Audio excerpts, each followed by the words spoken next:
What is up and is going on, guys? Simpzy here, and welcome back to another episode of my FIFA 14 Barcelona career mode, episode 7 on the Xbox One.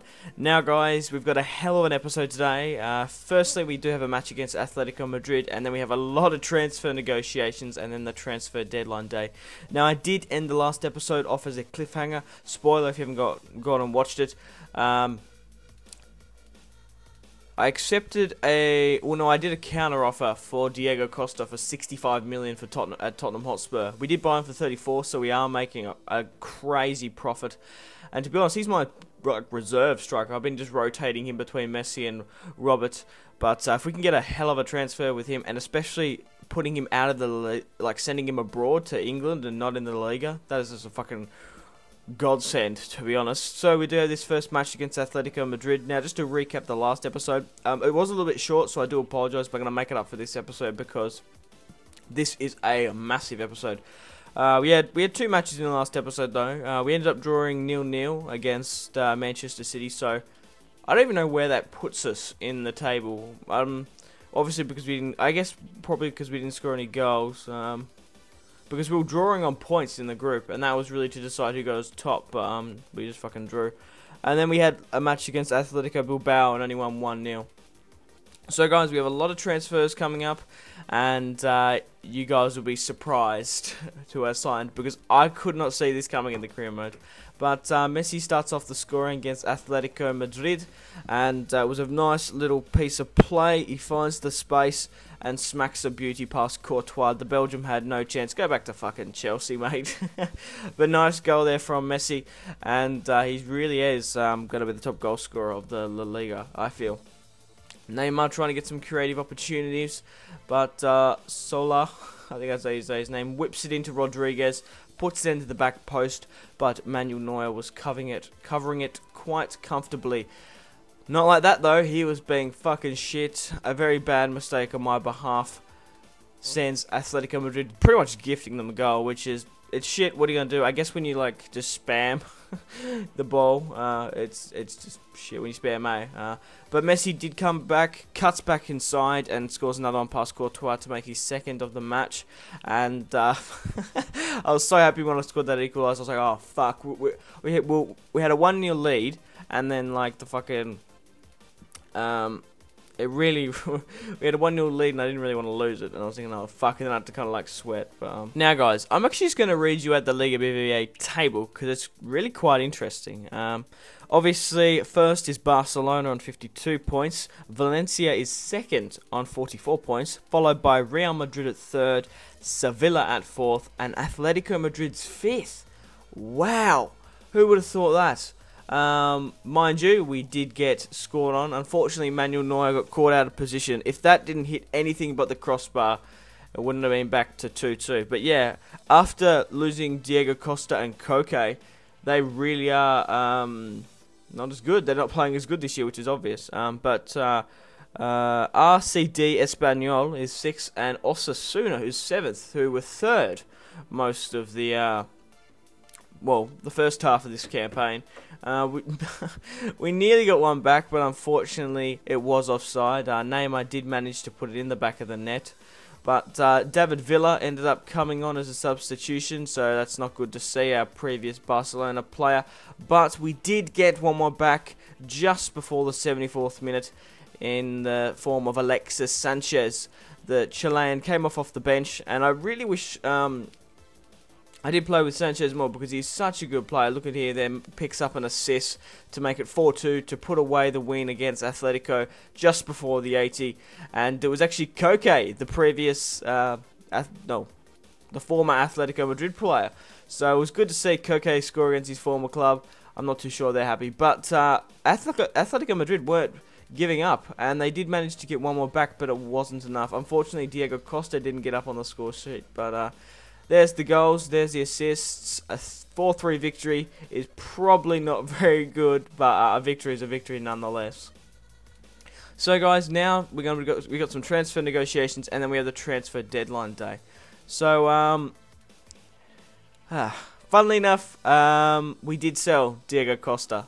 We signed him to 65 million to Tottenham Hotspur. He had a good run at us, But obviously we increased our financials massively. But I did want to bring in some new players in January. That's why you see Antonio Griezmann there. But we got an offer from PSG for we got a Roffer for Robert Lewandowski. We got an offer for Robert Lewandowski for 88 million for PSG. I was like, okay, you're gonna have to pay 130 million, which is fucking ridiculous. That is just incredible. We paid like, what, 50 million? We're nearly getting 3 times his worth if they do sign that. But I did want to bring in some new players into the club, and unfortunately Pedro in my side just really wasn't bringing it to the table. I just thought there were a lot of other better players, and so I did offer Chelsea 20 million plus Pedro. So there we get him. Antonio Griezmann, he is a Real Sociedad player. Now, funnily enough, I did the same thing in my Real Madrid career mode. Obviously, in the Real Madrid, I think it was like Season 2 or Season 3, I saw him playing really, really well at Real Sociedad. He was like the 3rd top goal scorer. He was picking up so many goals. I really wanted to play with him before he nearly made it big, because I was like, Real Madrid, there's a good player, probably the best player at Real Sociedad in like a lower league team. Real Madrid would go and buy him straight away. So I did want to bring Griezmann. He's 22 years of age. He does have a broken, what's he got? Broken collarbone, so it's not too bad, but it'll be, I think it's 2 weeks. So, but Griezmann can play as a left wing, a centre attacking mid, which is fucking interesting.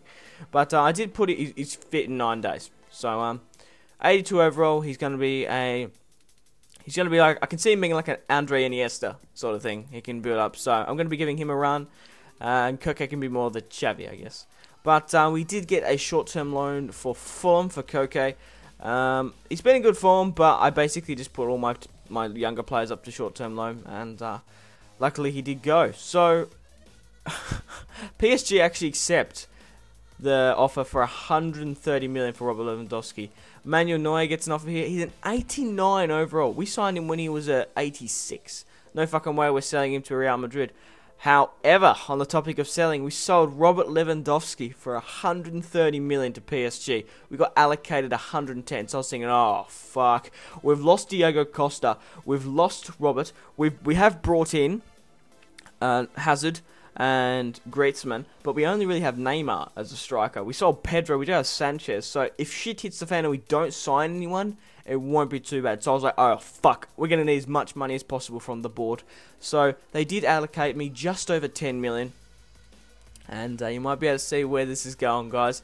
Now, Benteke, I did try to sign previously in the start of this career mode, but there are 2 players that I was eyeing up, and it was Gareth Bale for 80 million for Real Madrid, and Luis Suarez, the top goal scorer of the Liga BVA, for 70 million, which is incredible. So, when you think about it, Robert Lewandowski, if you had the option to swap Robert Lewandowski, Diego Costa for Luis Suarez and Gareth Bale, you'd fucking do it, wouldn't you?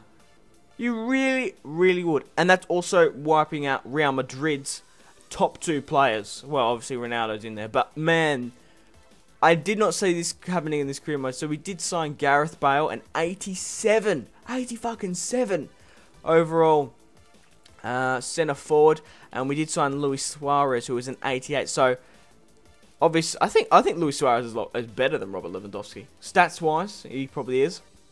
He's probably a little bit quicker as well, but I did not see this coming in this Real Madrid career mode. So obviously we're going to see the South American link up with Messi and Suarez. We've got Gareth Bale, the Welshman.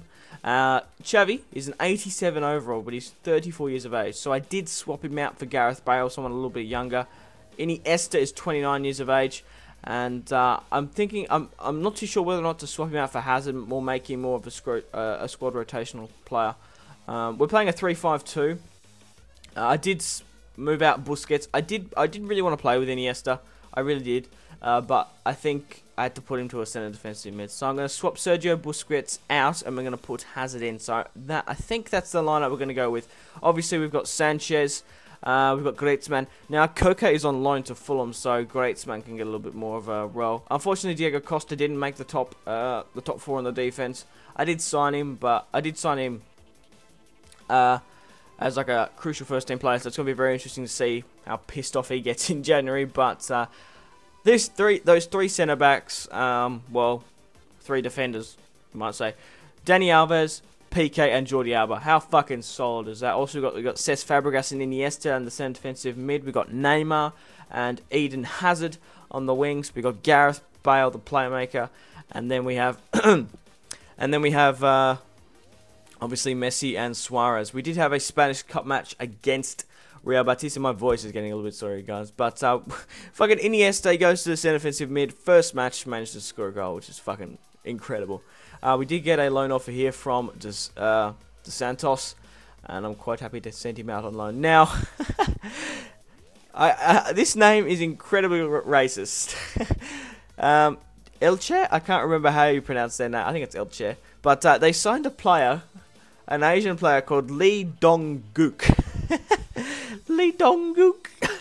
Now, gook is actually a derogatory word for an Asian, so that's very interesting that they put that in. But anyway, I would never thought that this January transfer window I'll be signing Gareth Bale and Luis Suarez, which is just fucking mental. 130 million for Robert Lewandowski is an outrageous amount, and then 65 million for Diego Costa, and I still managed to sign Eden Hazard and Griezmann. So they're the players I brought in. We're coming to the transfer deadline day now. So guys, make sure to leave a like on this series. I really am enjoying it. I cannot wait to play the rest of the season with Gareth Bale, Luis Suarez, and of course Eden Hazard. Now these are just basically other players I was just trying to get because we do have a little bit more money. Gundogan has been heavily linked with Barcelona. Maybe another better centre defensive mid over Sergio Busquets, and obviously Cesc Fabregas will get past it at some stage. He's quite young, but we might need another centre defensive mid. I don't know. I was just trying to get players essentially. I was trying to get Ibrahimovic just for the hell of it, but I think he's going to really cost too much for me.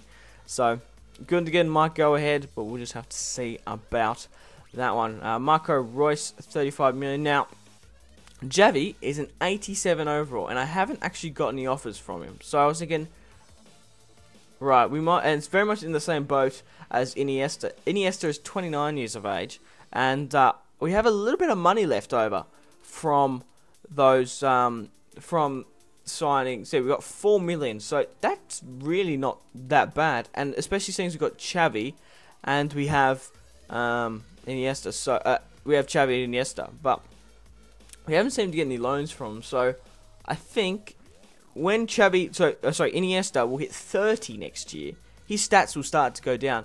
So I was looking into acquiring Marco Reus or Gundogan. So I thought, Marco Reus, Iniesta plus 13 million to get Marco Reus. That's fucking awesome. So I've been chasing Dortmund for this signing. So we should see, like, they wanted 50 million for him. So obviously Iniesta is an 89 overall. Obviously because Xavi started it as a 34 years of age. Iniesta's not going to get to 34 and be 89 overall. So at the start of next season, he's going to really drop stats, and I have put them up on transfers. But no one seemed to fucking buy them. But we did get a little bit of additional money here from Victor Valdez going to Manchester United. He finally made the transfer, and that just squeezes Marco Reus's contract. So we'll be able to buy him now for 13 million plus Andre Iniesta, 85 overall, 24 years of age, the German playmaker. I'm hoping I can bring him to Barcelona. Obviously Gundogan was very interesting. That was a straight swap, but I feel like seeing as we have Cesc Fabregas and of course we have Sergio Busquets, we don't really need another centre defensive mid. Real Madrid actually signed Wayne Rooney, which was obvious. They had to fucking sign someone, seeing as they lost Luis Suarez and Gareth Bale. They couldn't get Diego Costa or Robert Lewandowski, so that really leaves not many first-team quality players. So we come to the final hours of the January transfer window, and we're about to get fucking Marco Reus to the squad, which is just incredible.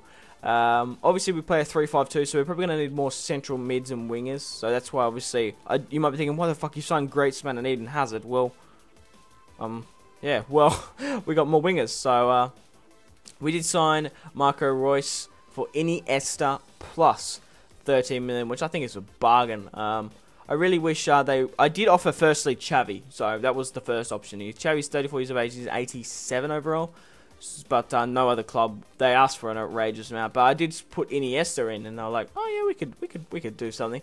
So we've signed a crazy amount of players in this January transfer window. We've signed Gareth Bale, we've signed Luis Suarez, Eden Hazard, Griezmann, and Marco Reus. Marco Reus is 63 million apparently. That's what they valued Iniesta at, but no one was buying him. No one put in the transfer. I would have sold him straight away, but it's just the way it goes. Isaac on a short-term loan to Manchester City. I don't really know why you would want to go there, but Getafe wanted Song, and yeah. Besides, we got another centre defensive mid. I forgot about Song. He's an 83 overall, 26 years of age, so he's more of a squad rotation centre defensive mid. But if we had two centre defensive mids. But we're coming to the end of the episode here, guys. Thank you very much for watching. And this, I'm just going to show you the... anyway, guys, lost track. Thank you very much for watching if you watched the all the way through. I really do appreciate it. Make sure to leave a like on this series if you're enjoying it. And this is the official squad. So we're playing a 3-5... Wait, we're playing a 3-5-2, yeah. But here's the squad. So, thank you very much for watching, guys. If you watched it all the way through, I really do appreciate it. Make sure to leave a like. If you do leave a dislike, let me know why. All constructive criticism is welcome in the comment section down below. I'm really enjoying this career mode, and I cannot wait to play with all my newly signed players. So, thank you very much, guys. And above all, you go out and have a fantastic rest of your day. Make sure you fucking do it, guys. Fucking do it.